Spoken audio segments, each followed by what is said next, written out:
Hey guys, welcome back to Vaishu's world. ఈరోజు chicken roast ఎలా చేసుకోవాలో చూసేద్దాం. ముందుగా చికెన్ని క్లీన్ చేసుకోవాలి. తర్వాత హాట్ వాటర్లో బాయిల్ చేసుకోవాలి. మీ టేస్ట్కి తగినట్టు సాల్ట్ వేసుకోవాలి. నేను 2 టేబుల్ స్పూన్స్ ఆఫ్ సాల్ట్ వేసుకున్నా, 1 table spoon of turmeric powder వేసుకున్నా.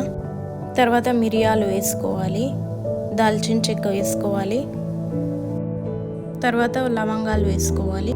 ఇవన్నిటితో బాయిల్ చేస్తే వీటి టేస్ట్ మొత్తం చికెన్కి అబ్జర్వ్ అవుతుంది. తర్వాత ఒక ఆనియన్ వేసుకోవాలి, 2 చిల్లీస్ కట్ చేసుకొని వేసుకోవాలి. చికెన్ని హాట్ వాటర్లో 15 మినిట్స్ వరకు మంచిగా బాయిల్ అవ్వనివ్వాలి. బాయిల్ అయిందో లేదో చూసుకోవాలి. చూసుకున్నాక ఈ చికెన్ని వేరే ప్లేట్లోకి ట్రాన్స్ఫర్ చేసుకున్నాక మనం రెడీ చేసిన పేస్ట్ అప్లై చేయాలి. అది ఎలా చేయాలో ఇప్పుడు చూసిద్దాం.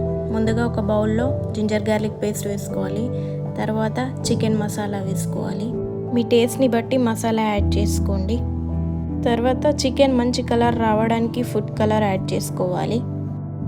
తర్వాత క్రిస్పీనెస్ కోసం కార్న్ఫ్లోర్ యాడ్ చేసుకోవాలి. తర్వాత ఒక ఎగ్ని బీట్ చేసుకోవాలి. మొత్తం అన్నీ కలిసేలాగా మంచిగా మిక్స్ చేసుకోవాలి.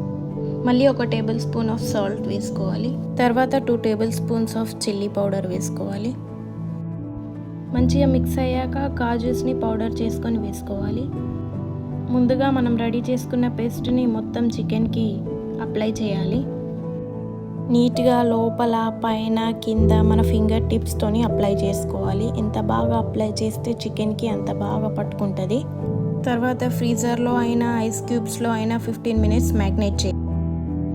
తర్వాత ఒక కడాయి తీసుకొని అందులో ఆయిల్ హీట్ అయ్యాక చికెన్ వేసుకోవాలి. మీడియం ఫ్లేమ్లో మంచిగా ఫ్రై చేసుకోవాలి. కరివేపాకు కూడా వేసుకోవాలి. చికెన్ మొత్తం ఆయిల్లో డిప్ కాదు కాబట్టి స్పూన్తో ఆయిల్ మొత్తం పైనుంచి పోసుకోవాలి. డీప్ ఫ్రై అయినాక చికెన్ అనేది బ్రౌన్ కలర్లోకి చేంజ్ అవుతుంది. అంతే, tasty and crispy chicken roast ready.